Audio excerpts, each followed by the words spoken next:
Gentlemen, you can see there are more than 1.4 million government schools in the India, whereas if we compare the private school, both aided and non-aided, there are more than 1 million again.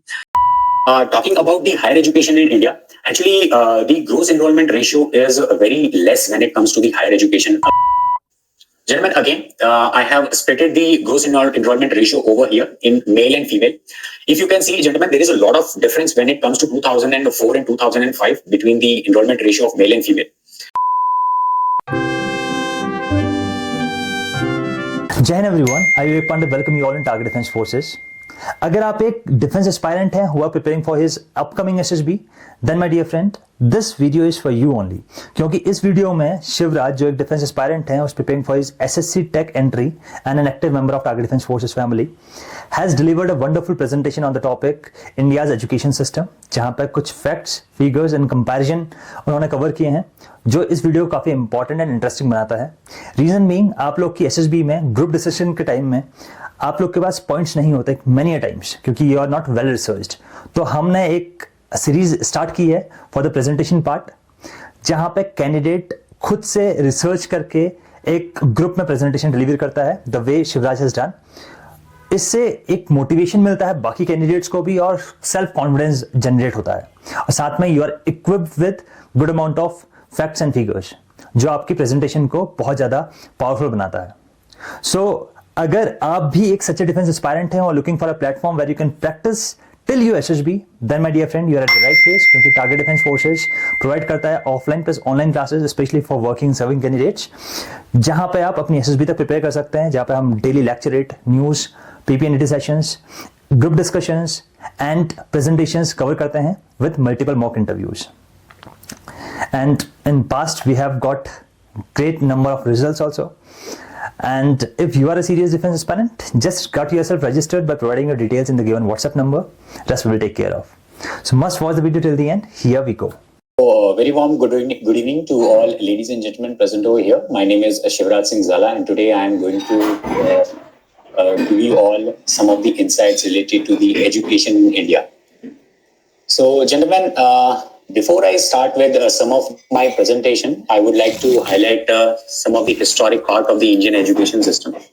Gentlemen, we usually see in various movies and TV series about the Gurukuls, where students and the gurus used to stay together, and they used to, work on various things like religious education, cultural education, and spend years and months together. After that, gentlemen, there was an era when we came up with various universities like Nalanda University, Vikramshila University, and Odantapuri universities, where majorly the major domain of education was via the language of Pali language, focusing on art, literature, architecture, logic. Again, culture and religious education was involved over there, also consisting various warfare tactics, and especially the education based on the umpires. After that, gentlemen, if you see, entrance of the Mughal took place around 1526, and the medium of education was changed into the Islamic monasteries. In the Islamic monasteries, people were preferring the Persian as well as the Arabic culture. But later, gentlemen, after that, entrance of the British via the East India Company took place, and the medium of education was again changed, and it came up with the English Education Act, which was the major turn in the Indian education system. If we see, this English Education Act formalized Indian education, and they changed the medium to English, and created a very thick line between the upper caste and the lower caste, because the indigenous education system in India was completely changed. As we all know that many people were following the cultural education still in various towns, tribes, villages, hamlets, and this was actually a kind of a filtration theory of the British, so that only the upper caste was well connected and can work, who are having the good grip on the English education. So this, brought a scenario of social inequality among the people of India, and decline of indigenous schooling started from here. Later, gentlemen, after the independence, the first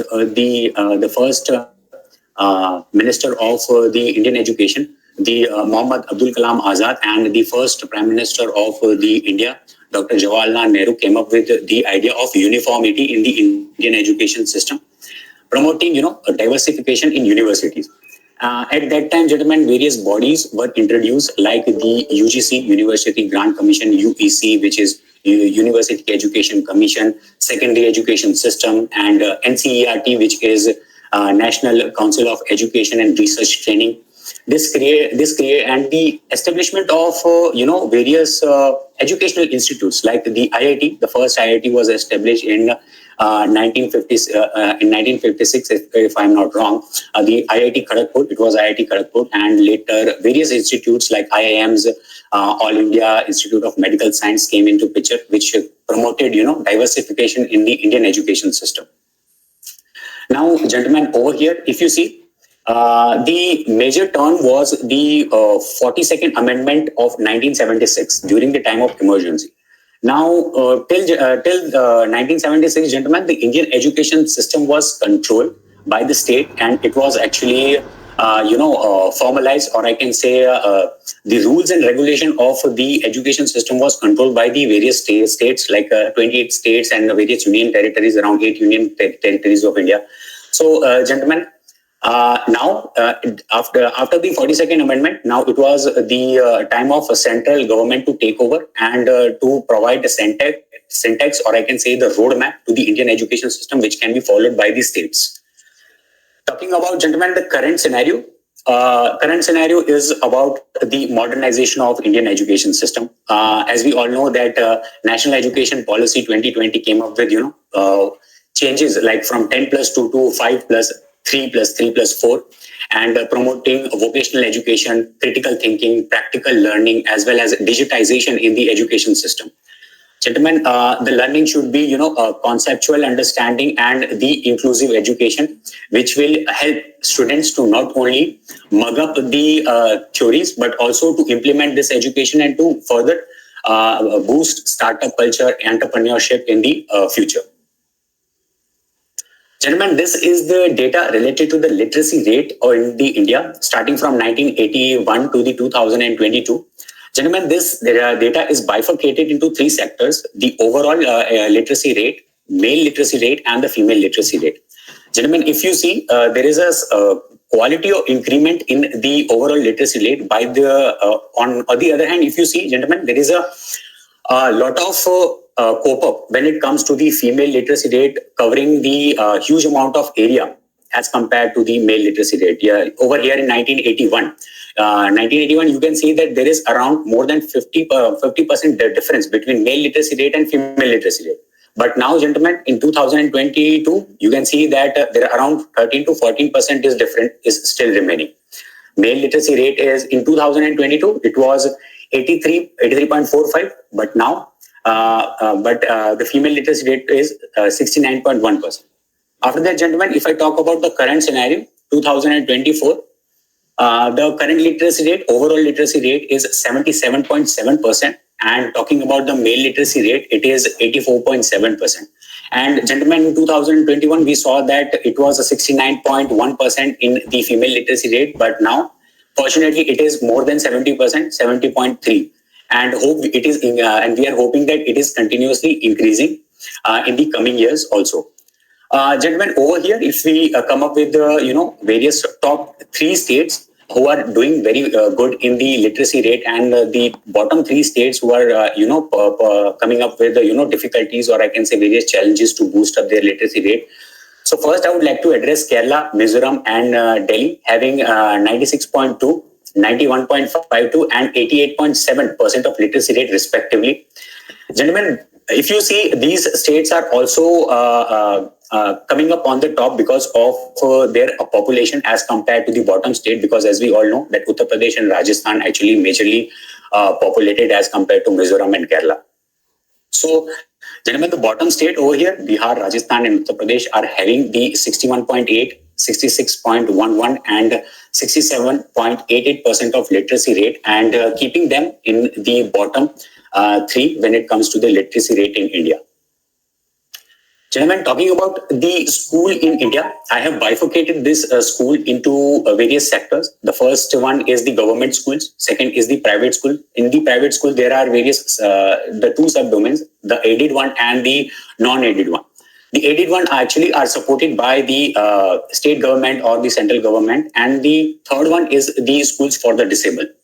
Gentlemen, you can see there are more than 1.4 million government school in the India, whereas if we compare the private school, both aided and non-aided, there are more than 1 million again. And later, gentlemen, if you see, schools for disabled need a lot of improvement there because there are only 3,000 special schools for the disabled. In that, gentlemen, I have given the numbers related to the special segment of the disabled, like 900 for the hearing impaired, 400 for the visual impaired, and 1,000 for the mentally challenged, and remaining 700 for the children with physical disability. Gentlemen, talking about the higher education in India, actually the gross enrollment ratio is very less when it comes to the higher education in India. So it is very much important to talk about it. So, gentlemen, if you see, there are various central universities. Some of the central universities like Delhi University, JNU, Jawaharlal Nehru University, and the BHU. These are the central university, and there are total 50 central universities in India. Gentlemen, talking about the state university, there are 400 state universities. Some of the people will have confusion that why there are only 29 state and around 400 universities. So, gentlemen, if you see, there are various domains in the state universities also. Like if you see Rajasthan, there is Rajasthan University, there is Rajasthan Technical University. In Gujarat, there is Gujarat Technical University, Gujarat Law University. So these together, in a particular, in all these overall states in the India, make around 400 state universities in our country. Gentlemen, around 350 private universities and the national important institutes like IITs, IIMs, NITs, and the IISER, which is the National Institute of Science, Education and Research, around total 150 university institutes are there. Gentlemen, overall, if we talk about, there are 6,000 the higher education institute in the India, 60,000, sorry. Gentlemen, if we see, the private education is privatized in the current generation. People are actually moving towards, making their kids go to private education institutes and come up with, quality education instead of allowing them to go into government school, which are, much more economically beneficial for their family also. So, gentlemen, why they are choosing private school? Because of their multiple reasons. The first reason I can highlight is the quality of education. Many parents think that the infrastructure of these schools and the method of teaching is very much advanced as compared to the government school.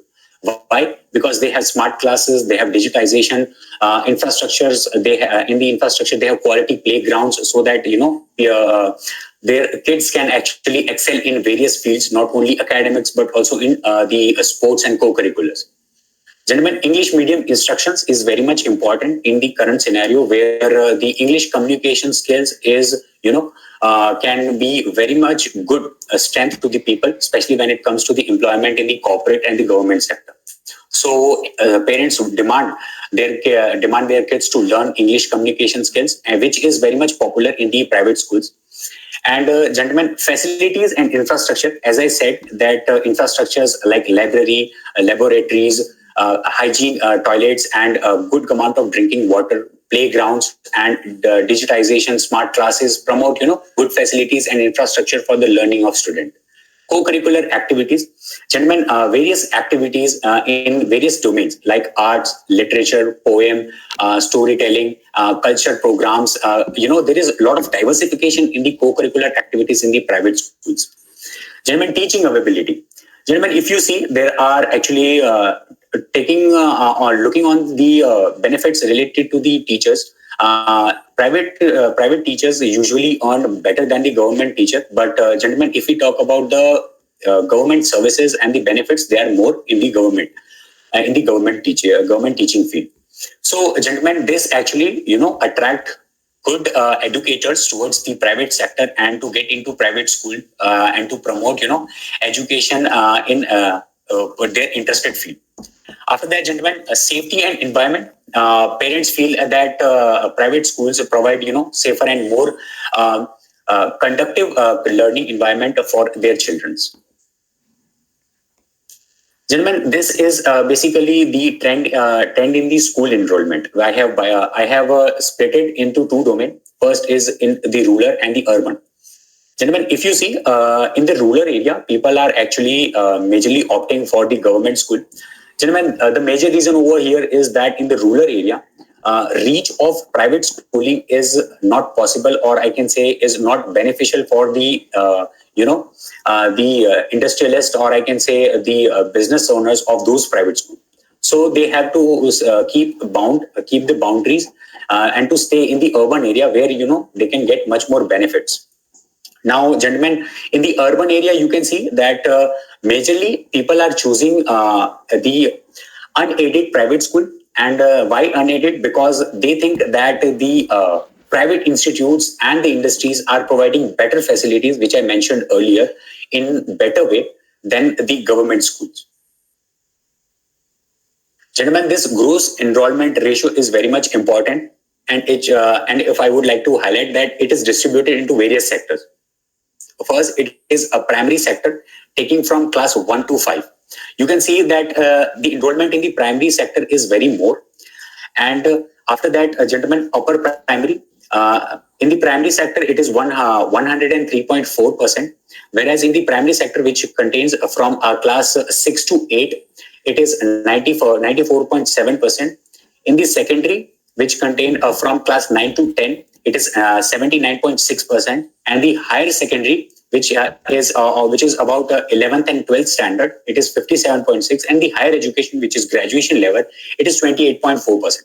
Gentlemen, everybody can notice that there is a gradual decrease in the gross enrollment ratio. It can be because of various reasons: financial reason, society norms, because of early responsibility pressure, and various factors. Gentlemen, again, I have splitted the gross enrollment ratio over here in male and female. If you can see, gentlemen, there is a lot of difference when it comes to 2004 and 2005 between the enrollment ratio of male and female. But gentlemen, after 2013, the difference is very close and very much negligible. And in 2022, gentlemen, if I see, it is very much close to 79% in both the segment. As I said, gentlemen, the dropout rate in the gross enrollment ratio is because of various factors, majorly considering 35% in the financial challenges faced by the family. Other various segments like 20% in the domestic and economic obligation, 15% can be lack of interest in the studies, and social factors is taking 15%. 10% can be distance and the infrastructure. As I said, in the rural area, people are preferring the government school, and if you see in the villages and the hamlets, there are schools till the middle education till 8th standard, but private institutes are not reaching up to the villages for their benefits. So distance and the infrastructure is the major concern when it comes to the rural area. So, and 5% because of the disability. So, gentlemen, talking about the government's target of 2047, we are having the aim to make our country the third largest economy, surpassing Germany and the Japan. Now, gentlemen, if we see national education policy of 2020, according to the policy, they said that the union budget should be around 6%. I mean, the portion of union budget should be around 6% in the Indian education to complete all the target of making the country the third largest economy. So, gentlemen, also over that, the national education policy says that we need a diverse allocation, because, gentlemen, we see that our country is 1.4 billion plus population. And we have lots of tribes, different cultures, different languages. So education of one segment should be reached to the different tribes in different languages and in different culture is very much difficult. So we have to come up with these challenges. Gentlemen, and quality of education should be promoted. As I said, gentlemen, the people are thinking that quality of education in private is much more better than the government. But we see, gentlemen, there is a huge population of middle class and the below class who are actually need to be, come up with, need to join their children's in the government school, but they are thinking that the private is better. So they don't come up with quality education in the government school, but somehow they have to send their kid to the schools. Now, gentlemen, if I address you with some of India's competitors, the top five competitors, and if we have little insight about their plan of boosting their economy and their future plans, we can come up that the GDP of America, which is at the top position right now in the economy list, it is 29.17 trillion. Whereas the budget of 2024 was saying was allocated around 6.8 trillion US dollar, in which the 6% of this budget was invested into the education. Gentlemen, same amount of the percentage was invested by the China, although its GDP is 18.27 trillion, and the budget of 2024 was total of 3.4 trillion. Gentlemen, if you see the Germany, it is 4.6%, but it is just after the COVID-19 pandemic. Before that, it was more than USA and the China. It was around 9%, which was very good, gentlemen, and highest out of all five. And the GDP of the Germany is basically 4.71 trillion, and the budget allocation was 463.7 billion US dollars. Gentlemen, talking about the Japan, I have always been on the top as compared to the America and the China when it comes to the investment in the education sector. Gentlemen, GDP is 4.07 of 07 trillion of Japan, whereas budget allocation of 90 billion, whereas 7.4% of its budget allocation goes to the education. And talking about our country, the current GDP is 3.8 trillion, whereas the total budget allocation was 134 billion, and the 4.6% of its this budget was allocated to the Indian education system. As I said, gentlemen, according to National Education Policy 2020, we need 6% for betterment in the education and various development in other sectors. So, gentlemen, if we see what can be the advantage if we complete all the targets of the education in India. At first, the economic growth, gentlemen. To overcome these major economies, we need financial development, and it can be produced by the employment, by the startups, by the entrepreneurs, quality manufacturing, and good institutes. After that, social equality. We see states like Rajasthan, Uttar Pradesh, Bihar, Haryana coming up with cases of social evils every day. So educating them will promote peace and stability in this region and will degrade, or I can say reduce, the cases of social evils. Gentlemen, techno progress. Obviously, after a good amount of education will definitely lead to the innovation and the inventions in various fields, so that our country will actually come up with the goal of self-reliance and Atmanirbhar Bharat, especially in the domain of technology. Gentlemen, political stability. An educated person will definitely choose to vote for the political party which is bringing harmony, good peace and stability in the region, and coming up with various policies which are benefited by the population of that particular locality or our country. So education is very much important to choose, to even choose good leaders for ourselves. Reduction of the poverty. Obviously, increasing in the employment rate will reduce the poverty across the country, and promoting social mobility. Gentlemen, social mobility can be seen by that people will be jumping from one borderline to another, like the middle class or the below to the, and getting employed and educated. They will be definitely coming up with better luxury, better benefits to their family members, and crossing that borderline of where they are facing economical challenges. So that's all from my side, gentlemen.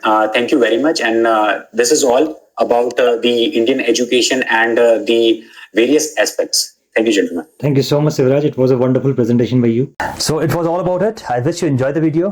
अगर आपको video पसंद आई तो please do like and share it as much as you can. And अगर आप नए हैं target defence forces channel में तो must subscribe to the channel right now and also press the bell icon so that you'll never miss any update. See you soon in the next video. Till then, take care. Jai Hind, Jai Bharat.